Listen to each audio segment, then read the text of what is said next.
can we take a moment to appreciate all the incredible performers who helped pull off all the stunts in the Fast and Furious franchise? We even saw one of them on screen during the Fast and the Furious Tokyo Drift, even though many of us may not have recognized him. The fisherman is actually Japanese racing legend Keiichi Tsuchiya, who's known for his love of drifting and worked as a stunt coordinator on the film. Not only did he get to have a cameo in front of the camera, but he also spent some time in the driver's seat. We saw Tsuchiya making fun of Sean Boswell, but he also performed many of the scenes in which Sean learns how to drift, as well as some as the Drift King.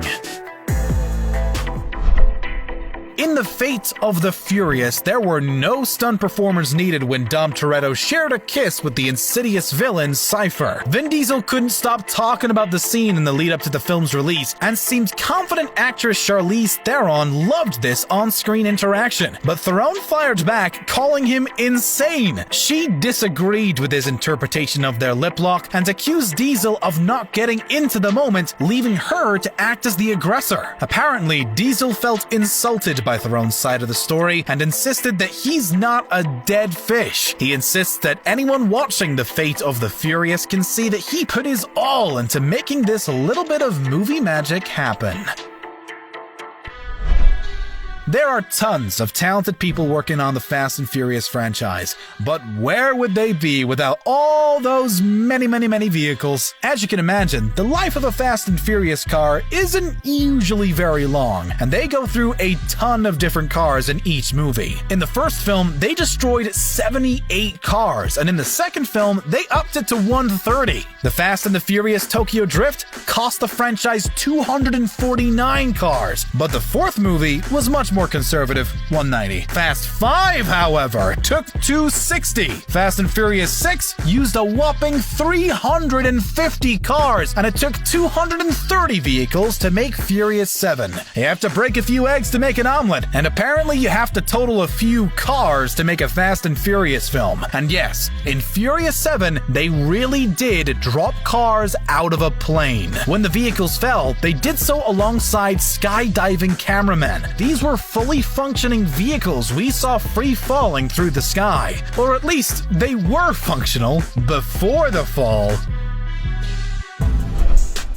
If you've ever struggled driving through snow, you can probably imagine what a nightmare it was to film the big ice chase scene in The Fate of the Furious. Even by the sky-high standards of the franchise, seeing Dom jumping over a nuclear submarine to dodge a heat-seeking missile is absolute insanity, so it's no surprise it was a nightmare to pull off behind the scenes. In the movie, the scene takes place in Russia, but it was filmed on Lake Møvaten in Iceland. It had to be filmed while the ice was completely frozen, which meant winter in Iceland and pulling it off before the script was even completed. They used Zambonis to clear the snow off the ice, and pyrotechnics were used to simulate the ice cracking. The team also hid explosives under the ice, dragged cars around, and then detonated the devices right on schedule. Poor Tyrese Gibson struggled to see and had to use hand signals to communicate with the crew while he was behind the wheel.